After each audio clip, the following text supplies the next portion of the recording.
YCP అధినేత YS Jaganmohan రెడ్డికి తన తల్లి వైఎస్ విజయమ్మ భారీ ఝలక్కిచ్చారు. సరస్వతి పవర్ సంస్థలో మొత్తం వాటాలు కేవలం తనవేనని, ఆ వాటాలపై మరెవరికి హక్కు లేదని, ఆ వాటాలను బదలాయించాలి అని క్లెయిమ్ చేసేటువంటి అవకాశం కూడా ఎవరికీ లేదు అంటూ వైఎస్ విజయమ్మ వైఎస్ జగన్మోహన్ రెడ్డికి భారతిరెడ్డికి భారీ ఝలక్కిచ్చినటువంటి నేపథ్యంలో ఈ అంశం మీద మనం పూర్తి స్థాయిలో విశ్లేషణ చేసుకుందాం. ప్రస్తుతం మనతో పాటు ఉన్నారు ప్రముఖ రాజకీయ విశ్లేషకులు అంకమరావు గారు. సార్తో మాట్లాడదాం. సార్ నమస్తే. సార్ నమస్తే కృష్ణ. వైఎస్ విజయమ్మ వైఎస్ జగన్మోహన్ రెడ్డికి భారతిరెడ్డికి భారీ షాక్ అయితే ఇచ్చింది. సరస్వతి పవర్ సంస్థలో మొత్తం వాటాలు కేవలం తనవేనని, ఆ వాటాల మీద మరెవరికి హక్కు లేదని, ఆ వాటాలను బదలాయించాలి అని ఎవరు క్లెయిమ్ చేసేటువంటి అవకాశం కూడా లేదు అంటూ ఆవిడ తేల్చి చెప్పారు. ఏంటి సార్, ఏం జరగబోతుంది? అంటే ఇప్పుడు దీని గురించి పోయినసారి వాళ్ళకి సంబంధించినటువంటి వాళ్ళకి ఎవరైతే ఉన్నారో, ఇప్పుడు విజయమ్మ గారు ఎన్సిఎల్టీలో దీనికి సంబంధించిన దానికి అంతవరకు మొత్తం సర్వ హక్కులు నాకే ఉన్నాయి, నా పేరు మీదే ఉన్నాయి. ఏ నిర్ణయం తీసుకోవాలన్నా ఎవరికి నేను బదలాయించుకోవాలన్నా నాకు సంబంధించింది. దీంట్లో జగన్మోహన్ రెడ్డికి కానీ భారతికి కానీ ఎవరికి ఎలాంటి హక్కులు లేవు. ఇది కావాలని చెప్పని కుటుంబ వ్యవహారాన్ని రాజకీయంగా మలుస్తున్నారు వీళ్ళు. నాకు సంబంధించినది ఎవరికి బదలాయించాలనేది నా నిర్ణయాధికారం. అది నన్ను ప్రశ్నించడానికి వీళ్ళెవరు, అలాంటి హక్కు వాళ్ళకి లేదు. అసలు తద్వారా మీకు పవర్ సంస్థలో ఉన్నటువంటి మొత్తం వాటాలు కేవలం నావే, అవును అని చెప్పని హక్కు లేవని చెప్పి నొక్కి ఒక్కానిస్తా ఉంది. దీన్ని బట్టి అర్థమవుతుంది ఏంటంటే ఆ రోజు తప్పించుకోవడానికో లేకపోతే ఏదన్నా అభియోగాలు వస్తున్నాయి కాబట్టి అది దాని నుంచి తప్పించుకోవడానికి వాళ్ళ తల్లి పేరు గారి మీద పెట్టడం కూడా బదలాయించారు అని చెప్పని అనుకోవడానికి కూడా వీల్లేని పరిస్థితి ఇక్కడ. ఎందుకంటే దానికి సంబంధించినంత వరకు షర్మిలకి ఇవ్వటానికో లేదా వేరే కారణాలనో ముందుగా ఆమె పేరు మీద బదలాయించడం కూడా జరిగింది.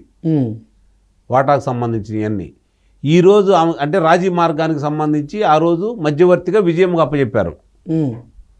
దాన్ని మళ్ళీ ఈరోజు అధికారం కోల్పోయారు కాబట్టి తిరిగి మళ్ళీ ఆ ఆస్తులు స్వాధీనం చేసుకోవాలని చెప్పని వీళ్ళైతే ప్రయత్నం చేస్తానే ఉన్నారు.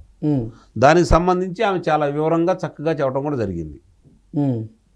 దాన్ని ఈరోజు ఆ న్యాయస్థానానికి సంబంధించింది కావచ్చు, లేకపోతే అంటే ఈ నియమ నిబంధనలు ఏదైతే ఉన్నాయో పరిశ్రమలకు సంబంధించి దానికి సంబంధించింది కావచ్చు, ఆమె అయితే చెప్పింది 100% నిజమని చెప్పని వాళ్ళ దగ్గర కూడా సాక్ష్యాధారాలు సహా ఆమె పొందుపరచడం కూడా జరిగింది. వీళ్ళు ఈరోజు ఆమెకి చెందాల్సిన అంటే ఆ అమ్మాయికి ఇవ్వాల్సినటువంటి వాటాలకు సంబంధించి చాలా వివాదాలు నడుస్తున్నాయి కాబట్టి ఆ వివాదాలకు సంబంధించినటువంటి దాన్ని ప్రజలకు తెలియపరిచే విధంలో ఆమెను కూడా న్యాయస్థానం ముందు దోషిగా నిలబెట్టాలని ప్రయత్నం చేశారు. కాబట్టి మనస్తాపంతో మధ్యలో పత్రికలకు కూడా ఆమె ఒక విషయాన్ని తెలియపరచడం కూడా జరిగింది. ఇంకా అయినా సరే ఇంకా అన్ని విషయాలు ఆమె స్పష్టంగా చెబుతున్నా కూడా దాని మీద వీళ్ళు పోరాటం చేస్తున్నారు అంటే కన్న తల్లినే ఆ విధంగా చిత్రీకరించాలని ప్రయత్నం చేస్తున్నాడు కొడుకు, అత్తయ్యనే అలా చిత్రీకరించాలని ప్రయత్నం చేస్తుంది కోడలనే భావం వ్యక్తమయ్యేలా ఈరోజు ఆమె అభిప్రాయం అయితే వ్యక్తం చేస్తూ ఉంది. దీన్ని ఈరోజు మా వైఎస్ గారు అబ్బాయి అని చెప్పిన గుడ్డలు దించుకునే కార్యకర్తలందరూ కూడా ఒకసారి ఆలోచించుకోవాలి. ఇతను ఎవరి బిడ్డ? విజయలక్ష్మి గారి కుమారుడు. మరి అలాంటి విజయలక్ష్మి గారి మీద ఇతను న్యాయస్థానానికి వెళ్ళటం ఏంటి? మరి వెళ్ళి ఎవరి మీద పోరాటం చేస్తున్నాడు? షర్మిల ఎవరు? కుటుంబానికే న్యాయం చేయలేని ఈ వ్యక్తి మిగిలిన వాళ్ళకి న్యాయం ఎలా చేయగలడు? బంధాలు అనుబంధాలకు విలువని ఈ వ్యక్తి రేపు పొద్దున అధికారంలో ఉన్నప్పుడు ఏం చేశాడో చూశారు కదా. ఇవన్నీ కూడా ఈరోజు ప్రజలు ఆలోచించుకునే పరిస్థితికి అతనే తీసుకొచ్చుకున్నాడని అయితే నేనైతే భావిస్తున్నాను. ఇందులో పైపెచ్చు దానికి చట్టబద్ధంగా కాకుండా నిబంధనలన్నీ తొంగలో దొక్కేసి నీరు ఎలా కేటాయించుకుంటుంది, మళ్ళీ 50 సంవత్సరాలకు ఎలా పొడిగించుకుంది, తను వచ్చిన తర్వాత కూడా అంటే సహజంగానే ఇప్పుడు ఏదన్నా మంత్రివర్గం ఏదన్నా నిర్ణయాలు తీసుకోవాలంటే స్వలాభాలు లేకుండా చూసుకుంటారు, లేకపోతే వాళ్ళ మీదకి చెడ్డ పేరు వస్తూ ఉంటుంది. సార్ ఇప్పుడు వైఎస్ విజయమ్మ గారు వైఎస్ జగన్మోహన్ రెడ్డి మీద భారతిరెడ్డి మీద ఎమోషనల్గా అస్త్రాలు సంధించినట్లుగా దీన్ని మనం భావించవచ్చా అంటే ఏం చెప్తారు? అస్త్రాలు శస్త్రాలు సంధించాల్సిన అవసరం ఏమి లేదా. ఆమె చిపో నువ్వు పనికి మాలిన అడివి అని చెప్పని వెళ్ళిపోయింది కదా. ఓకే, తేల్చి చెప్పేసింది కదా. ఇంకేముంది వాళ్ళ గురించి మాట్లాడటానికి? రాజకీయంగా కావచ్చు, ఏ విధంగా చూసుకున్నా కూడా తల్లిని విజయలక్ష్మి గారిని ఏ విధంగా నిర్దాక్షిణ్యంగా అవమానకరమైన రీతిలో ఆ పదవి నుంచి తొలగించాడో చూశారు కదా. మరి సొంత చెల్లెలకి రావాల్సినటువంటి వాటాలు ఈయన కష్టపడి ఏం సంపాదించాడు అనే దాని మీద తీసి పక్కన పడేస్తే వాళ్ళు చాలా స్పష్టంగా మరి ఉన్న పెద్ద మనుషుల పేర్లు ఆమె చెప్పింది కదా. మరి వాళ్ళు కూడా ఈరోజు కేవీపీ రామచంద్రరావు లేకపోతే సుబ్బారెడ్డో, వివి సుబ్బారెడ్డో, వీళ్ళందరూ కూడా పెద్ద మనుషులు, విజయసాయిరెడ్డి వీళ్ళందరూ ఉన్నారని చెప్పిన వాళ్ళు చెబుతున్నారు కదా.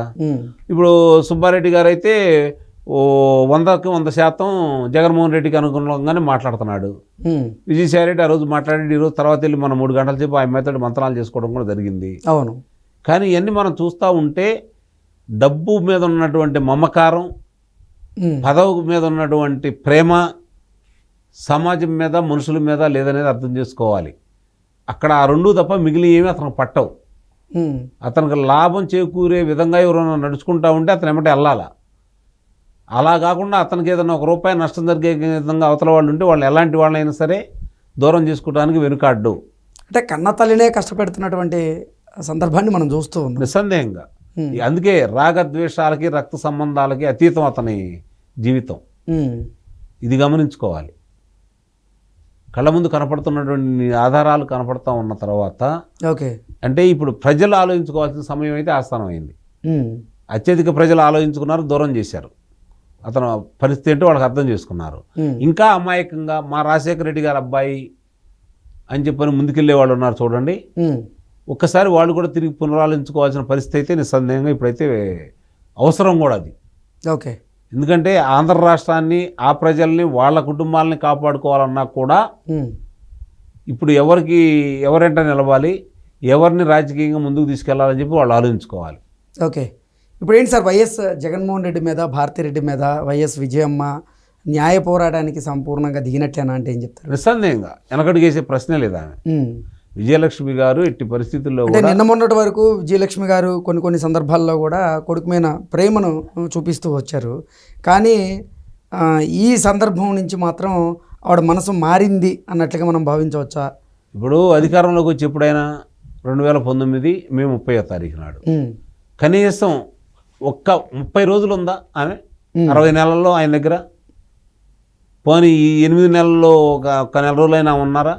మరి ఇంకా ఆమె మీద ఈయనకి ప్రేమ, ఈ మీద ఆయనకి ప్రేమ ఎక్కడని చెప్పండి. కళ్ళ ముందు కనపడతానే ఉంది కదా. కాబట్టి ఇవన్నీ చెప్పుకోవడానికి మనకొస్తాయి, ప్రజల్ని మభ్యపెట్టడానికి మనకొస్తాయి. అంతే తప్ప కుటుంబ సభ్యుల్ని తృప్తిపరచలేని వ్యక్తి రాష్ట్ర ప్రజల్ని తృప్తిపరుస్తాడు? ఆలోచించుకోవాలి కదా.